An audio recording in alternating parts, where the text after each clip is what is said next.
You got a gun, you got a big gun, you got a gun, it's not a real one, and all you ever think about is running away, all you ever think about is trying to stay away from me. Alright guys, and welcome back to another episode of the Loudmouth MMA Podcast.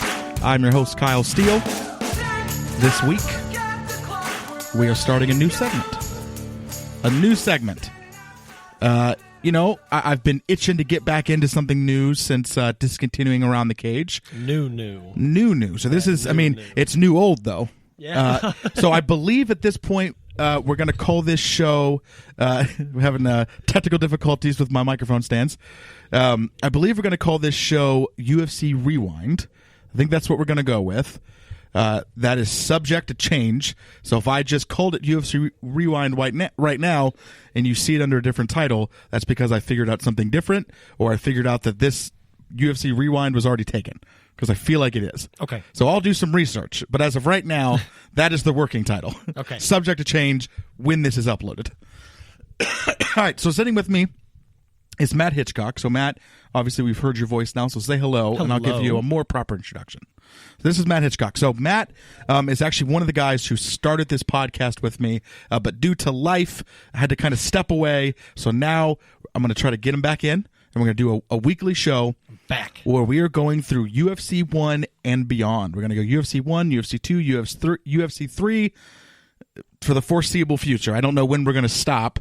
I assume we'll just keep doing this for infinite. I hope so. I'd love to cover all the legendary moments. I think the goal is to maybe even do 2 in 1 week, on weeks where we're not busy, like to just really try to get through these. We could maybe cover some other events that way too. Maybe talk about WEC or Pride a little bit. Yeah, because that's the big thing, is there's a lot of really important fights, and obviously in Pride, that's where all the legends came from essentially.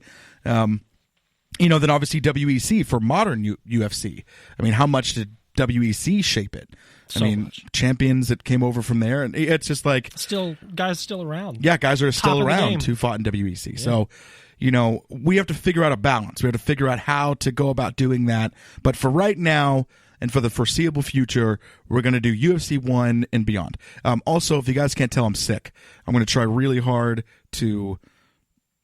I can't not sound sick. I'm sick. My voice is sick. So I'm going to try my best to... people hate it, man. People hate listening to someone when their voice is sick. It doesn't bother me. It doesn't bother me when I hear it, but I can understand. My voice sounds really different right now. This is not what I normally sound like. But I have bronchitis, so there's nothing I can do about it. I'm not gonna not fucking podcast for the next couple weeks, because this shit's gonna take forever. Oh yeah, I was looking into out. bronchitis because I don't ever get it, man. I don't ever get like cough. Like I'll get flu, I'll get like cold or flu, and won't cough. I'll just get everything else. I'll get nasal and all that kind of stuff, which sucks. To be honest with you, I feel like on some level this isn't as bad as the nasal stuff. I really hate when my nose is blocked. Oh yeah, and that's I'm constantly the worst. blowing my nose. Like that really is awful. The issue with this is I can't breathe. It's like you feel like you're drowning at times. Yeah. Because I'm wheezing as I'm breathing in, and I'm wheezing as I'm breathing out. I had a deviated septum when I was a kid, and it blocked my shit up. I had to have a whole bunch of cartilage taken out of my nose. It was a fucking mess. Oh, wow. Yeah, good times. Yeah. All right. So I already gave Matt an introduction about, he was on the show in the beginning. If you go back and listen to old shows, you can listen to Matt. He was doing the breakdowns. He did an interview with me. Matt was a part of the very, very beginning. So thank you for all that. My pleasure, man. I'm happy to be back. For sure. I've always wanted to be back. So let's also get, what is your MMA background now? How long you been watching the sport? I've been watching the sport. I got real into it, probably like 05, 06. That was when I really became like a hardcore fan. I messed around a little bit watching the sport here and there, but like my real background with combat sports comes from boxing. Like I watched boxing growing up all the time with my pops. So always around in the Tyson era, like little kid watching boxing my whole life. Yeah.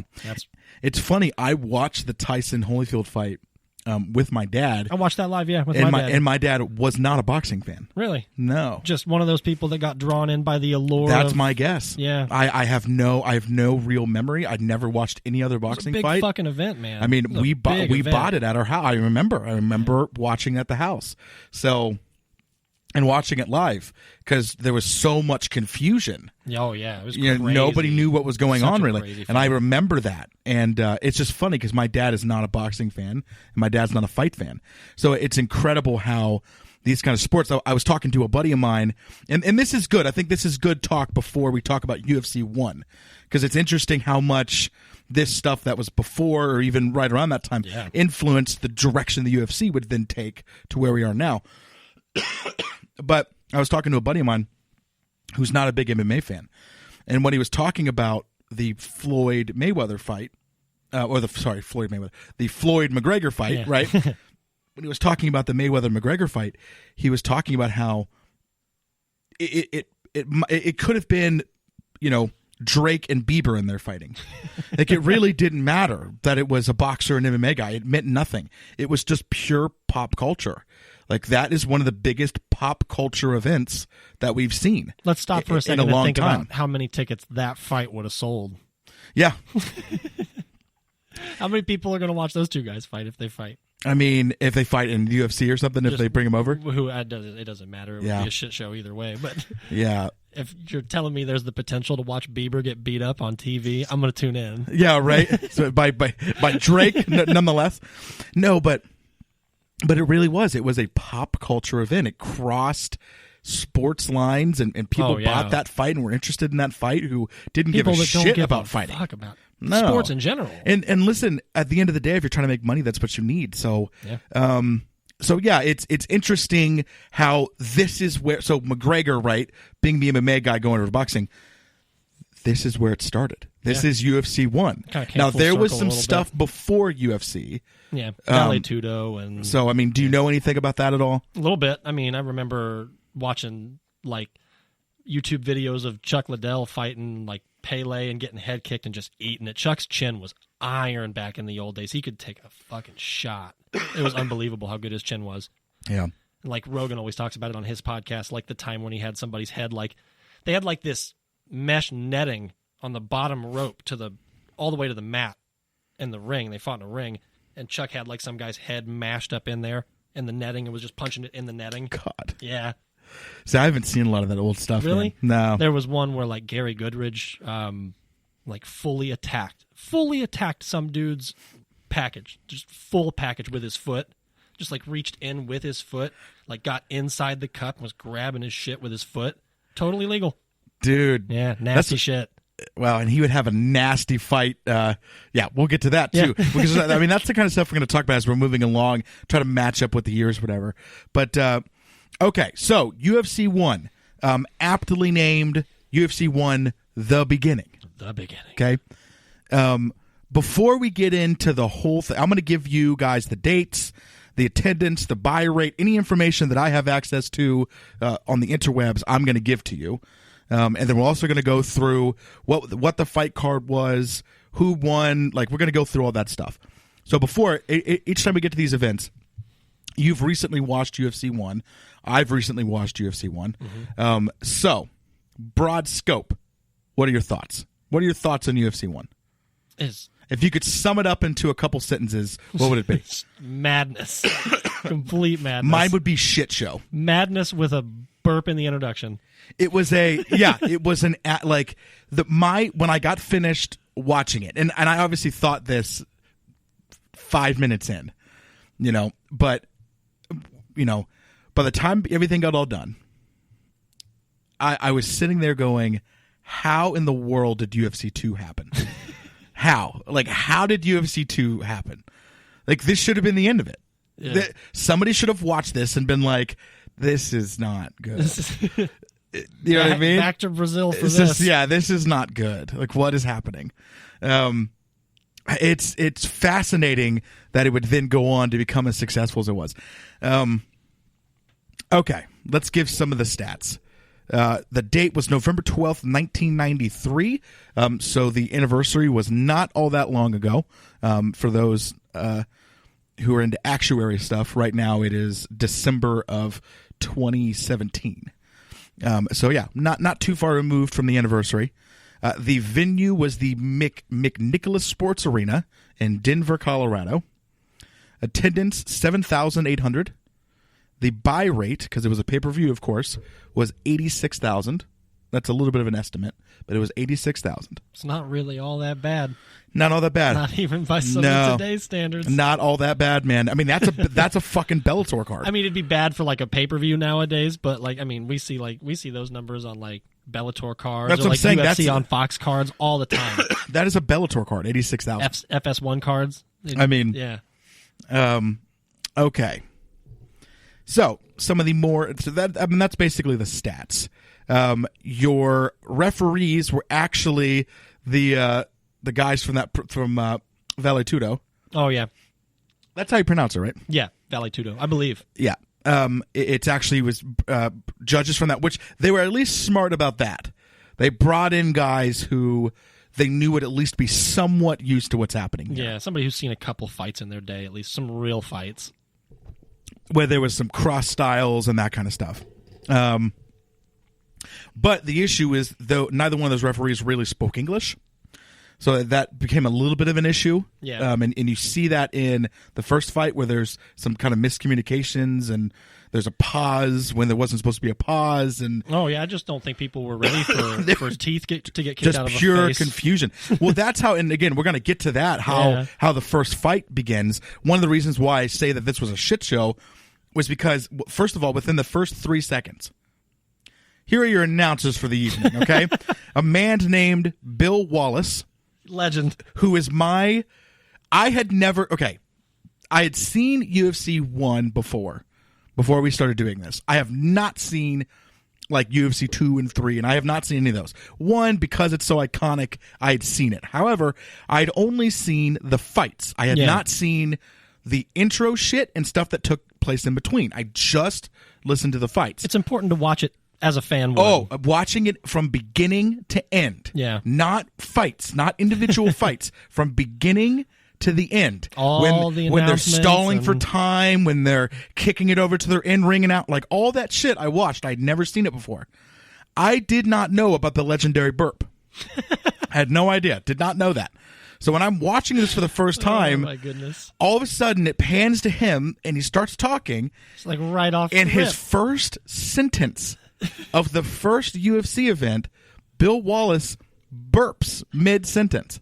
Now, that's not his fault, okay? He burped. What are you going to do? It happens, right? You can't help it. But it just, it would then set the tone for how the whole night would kind of go. It's just a burp in history. You have a guy who comes out wearing one boxing glove. The first fight, you got to get his teeth kicked in. Yeah. The whole thing was just some skinny bizarre. Dude strangling everybody. Yeah, right? The smallest guy there beating everybody up. It was bizarre. Making them quit. It was just bizarre. Nobody had seen anything like it. I mean, in America, all we had at that point was like point karate shit and boxing. Now, the other referees here, okay? Or not referees, sorry. The other announcers. You had a fighter. Her name was Kathy Long. Easily the most knowledgeable person there. Easily. Okay. Now, you wouldn't know because Bill Wallace would not let her be knowledgeable because every time he would try to set something up for her, football, he would then turn it into a pun so that he could kick it back over to their third announcer, who was Jim fucking Brown. Jim Brown was the third guy on the mic and knew nothing about the sport. Might as well have had James Brown. Knew nothing about what he was watching.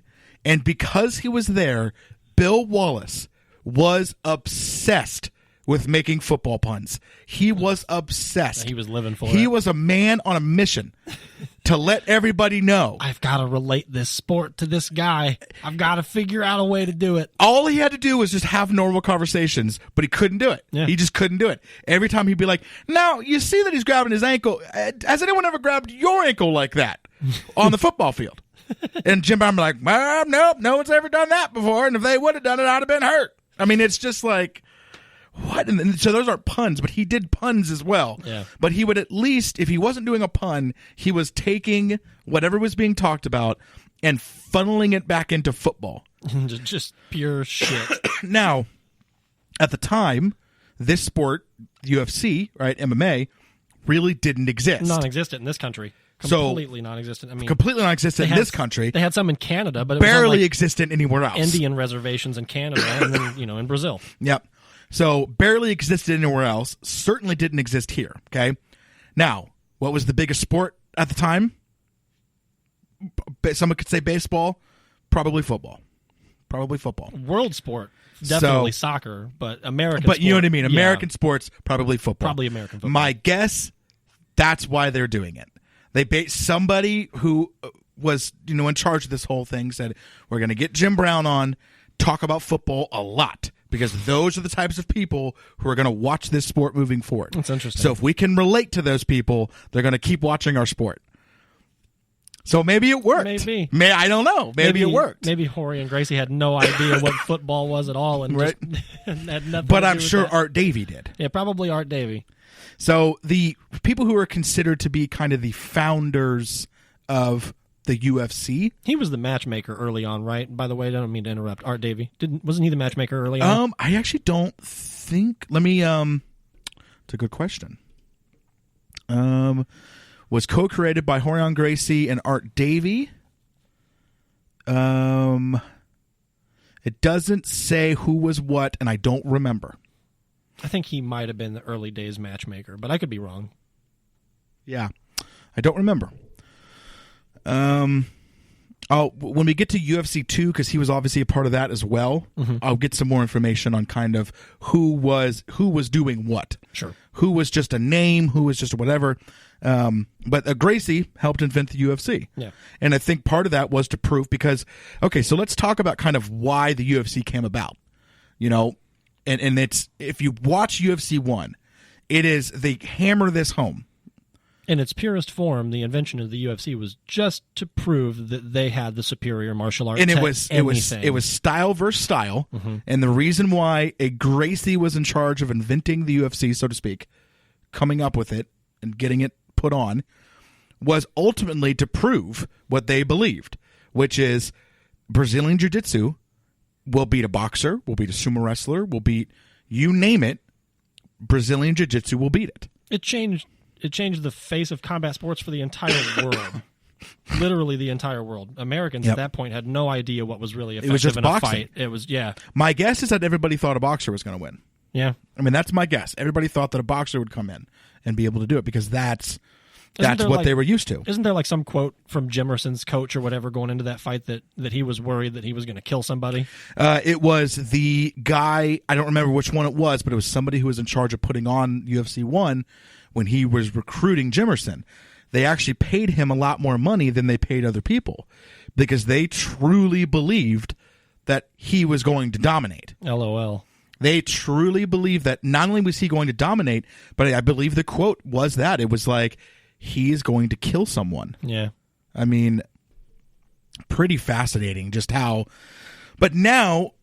and overall, at the end of the day, he probably had the worst performance of anybody the whole night, which is hilarious. When it's so easy to look at it now and go, how stupid. But, at the time, yeah, I mean, like, he was I think he was ranked like 5th in the world in his division. Like, he was a legit boxer, so I mean, I could totally understand. People might have thought he was going to come in there and just clean shop. Yeah, I mean, leading up to that, he basically, when was it? It was, we said 93? Yeah, 93. He had lost 5 boxing matches and he had been fighting since 85. So going into that fight, yeah, he had only lost 5 fights. Now, after that, he would go on, a pretty unprecedented losing streak. He would lose, win 2, lose, win 1, lose 2, win 1, and then lose 1, 2, 3, 4, 5, 6, 7, 8, 9 fights in a row. Yeesh. Officially hung the gloves up in 2002. That's Art Jimerson for you. So let's introduce our fighters, shall we? Sure. And I'm going to do the match pairings. So it was done like a bracket. It was an 8-man tournament. Tournament style. So it started off with 4 bouts. Here are your 4 bouts. You had Gerard Gordeau. Gordeau. My French is not great. Jared or Gerard Gordeau. Yep. Taking on, of course, the first fight was like the hardest one to pronounce. I believe it is Taylor Tooley. Yeah. It was Savat, which is French kickboxing. Essentially, yeah. Just French kickboxing. Versus sumo wrestling. Yep. Okay, a sumo wrestler. The next fight was Kevin Rozier, who is a kickboxer, taking on Zane Frazier, which was American Kimpo. I took Kimpo when I was a kid. What exactly is Kimpo? It's just like a style of karate, kind of. Okay. You had Hoist Gracie, which is BJJ, of course, taking on Art Jimerson, which is boxing. You had Ken Shamrock, which is shoot fighting. So is shoot fighting essentially just wrestling? What exactly is shoot fighting? I mean, I couldn't tell you the difference between shoot fighting and catch wrestling, really. Like, shoot fighting is a martial art and combat sport with competitions governed by the International Shoot Fighting Association. Shoot fighting incorporates techniques from a multitude of traditional martial arts, the most principal being Muay Thai and catch wrestling. Oh, so it's just MMA before MMA had a title. That's really what it is. It means, yeah. Okay. So that's why Ken Shamrock, people thought he was going to do really well in this, obviously. And he won his first fight. I mean, they did have Pancrase around that time, too, but yep, that was Pancrase, not shoot fighting. Yep. Patrick Smith, Taekwondo. So there's your first matches. The first fight, which of course was Gordeau taking on Tooley. This was where the bizarreness it got started right away. It set the tone for the whole event. Essentially, within 30 seconds, the fight was over. Yep. The sumo wrestler, who looks like he was 4 times bigger than the guy he was in there with. So again, a lot of people at the time, I think, thought the sumo wrestler was going to win. This big guy's going to kill this big guy's going to kill this guy. exactly. He's going to kill him. Oh my goodness. So he takes a shot. He stumbles back. He lands on the ground. And before he can get back up, he eats a kick to the fucking face. Loses teeth in the process. The sumo wrestler. Got to pull him out of Gordeau's foot. Taylor Tooley loses teeth in the process. And it just sets the tone. It's hard to even put into words how bizarre it looked. It just sounds like somebody breaking a big stick. The ref was confused. The announcers were confused. They paused it. They weren't supposed to pause it.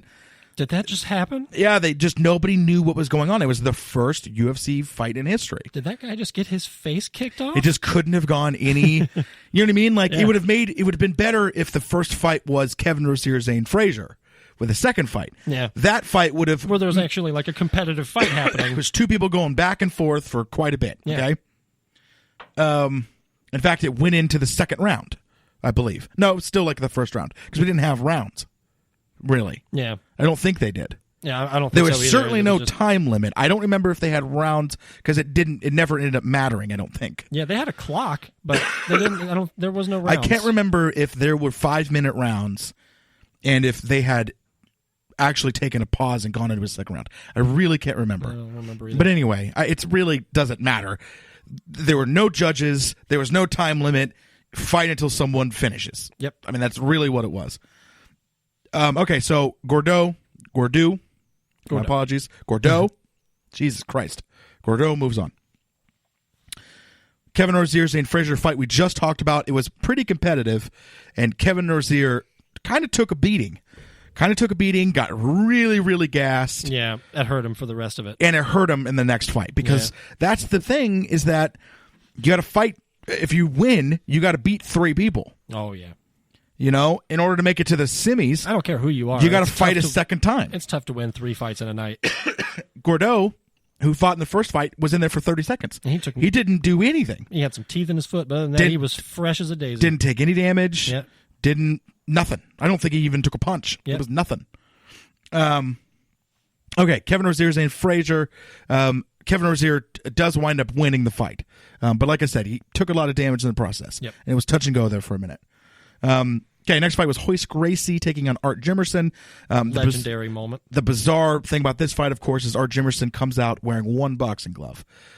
He said that I read it on his Wikipedia page, basically what I thought, which was he didn't want his jab hand to get hurt. He figured he was going to jab the guy to death. So he's like, well, I don't want my hand to hurt, so I'm going to wear a boxing glove. The problem is he was fighting a BJJ guy. Was he just not going to punch with his other hand? I don't know. Couldn't tell you. Part of the game plan at all? Couldn't tell you. Bizarre. Jabs and hooks. Bizarre. Okay. So he goes to the ground, but here's the thing. He's fighting a BJJ guy, which I guess maybe he just didn't know, but he goes to the ground. Nobody did. Except for Ken. You only have one hand to try to peel this guy off of you. Ken was the only other guy in that entire arena that knew what was going on that night, really. He did. Yeah. Which we'll get to their fight because that's has a bizarre ending as well. So, okay, Hoist Gracie or Jimerson. Hoist Gracie, of course, wins. I mean, Jesus Christ. At this point, it's hard not to... Spoiler alert, anytime Hoist Gracie is brought up in the early days, he's probably winning something. So, just FYI. Just know that moving forward. I think, funnily enough, I think he still has the record for the most submissions in UFC history, if you can imagine that. Wow. Yeah, well, he still you'd holds the fight record. 3 times in one night and get 3 submissions in one night. Yeah. Some people don't even fight 3 times in a year. Look that up. Look how many total submissions by the I'll the get end there, of yeah. this. Yeah. When we get to the end here. All right, Ken Shamrock then took on Patrick Smith, as we talked about. Ken Shamrock winds up getting, I think, a leg lock. Patrick Smith was legit, though. Yeah, he winds up getting him in a leg lock. Yep. So, Nasty again, one, too. that type of stuff that it reigns supreme here. Yep. Because these guys who are like, well, I'm just going to punch you. I'm just going to kick you. Well, if you're laying on the ground and I have a hold of a body part that I can break, doesn't matter. Yep. Doesn't matter if I choke you out. You can't punch me if you can't breathe. You know what I mean? Yeah. So, I mean, again, we know that now. But at the time, I don't think no one really thought it was going to be like this, except for Hoist Gracie, right? The Gracie Ken, family and Ken, yeah. and Ken Shamrock. Yeah. So, all right. I'm sure Ken thought he was going to win that. And, I mean, realistically, he had the best chance to do it. Yeah. Let's move on to the semifinals now. Gordeau took on Kevin Rozier. Like we said, Kevin Rozier, and I imagine Gordeau would have won anyway. It's fresh. But the big thing was he was fresh. He was fresh. Kevin Rozier wasn't. There was just no way that Rozier was going to be able to hang. Yep. He got gassed pretty much immediately and got finished. And then we had Hoist Gracie taking on Ken Shamrock. The bizarre thing about this fight is that Ken Shamrock tried to pretend like he didn't tap. Yep. You know, he got choked out, but didn't get choked out by his gi? It was, I mean, he didn't have a gi on. Hoist did, though. It was like a scarf choke. It was a really weird choke. It was an odd little choke that he did to him. Hoist had the gi on, and Ken didn't. And I believe Hoist used his gi. I think he used his gi to choke him. Yeah, I think he like reached around Ken and like grabbed his gi lapel and like pulled it into Ken's neck. Fantastic. Yeah. Get creative, man. Yeah. So, yeah, Ken tried to pretend like he didn't tap. Yep. And Hoist was like, straight up was like, you tapped. You tapped. Like, come on now. And then finally Ken was like, all right, I tapped. It was just funny. He was really trying to pretend like he didn't, even though it was really obvious. Maybe he was woozy. You might have been woozy. Yeah, you might have gone still, unconscious. a little out of it. You might have gone unconscious. Okay. And the finals here, we have Gerald Gordeau taking on Hoist Gracie. Hoist Gracie, of course, gets a submission in this fight. Strangle. And taps again. Referee comes in to stop it. Still choking. Hoist keeps holding it. Guy's Still tapping choking. frantically. Referee comes in, starts trying to pry his arms away, and he stood up and he like looked at the referee and went, he tapped. Yeah. Like he was like, I'm not fucking around. No confusion Last this time. Last dude says he didn't tap. I'm making sure that satellites. Everybody sees this, right? Because I want to make sure satellites can see this man tapping. Because, yeah, he choked him out. He would not let the choke go. Yep. I was like, damn, Hoist. # savage, buddy. He was not fucking around, man. Alrighty, so we got to look up a couple things. 1993 in the UFC, that was the only fight that then took place in 1993. Excuse me, UFC 2 would be in 1994. So we're going to look ahead to UFC 2. UFC 2, much bigger fight card. Much bigger card. Takes place March 11th, 1994. There are a grand total. The opening round had 1, 2, 3, 4, 5, 6, 7, 8 fights. Semis had 4 fights, or quarters had 4 fights. Semis had 2 fights. And then the final had, of course, 1 fight. It's essentially double the card. Double card. Yeah. Yep. So that's going to take us a little bit more time to get through. Also, UFC 2 is the debut of John McCarthy. Big So John. we'll get into all that stuff and more next week. How crazy is it that he's been doing it that long? Yeah. Still prominent, still out there reffing fights every weekend. We wanted to see. I was wanting to see if maybe there'd be a quick. All right. Most tournaments won in UFC history. Most wins by submission in UFC history, 11. 6 most consecutive wins in UFC history at 11. So he had 11 consecutive wins, all of them by submission. At Hoist? Mm-hmm. Yeah. He tied Patrick Smith for the most fights fought in one night, 4. Still holding record. I'd imagine it's UFC 2, but I didn't look. So there you go. It's incredible to fight 4 times in one day. Yeah. Wow. So I'm excited to talk about next week because, like I said, I've never seen UFC 2. So, Matt, is there anything you want to add before we close out of here? Just bleed. Just bleed. Just bleed.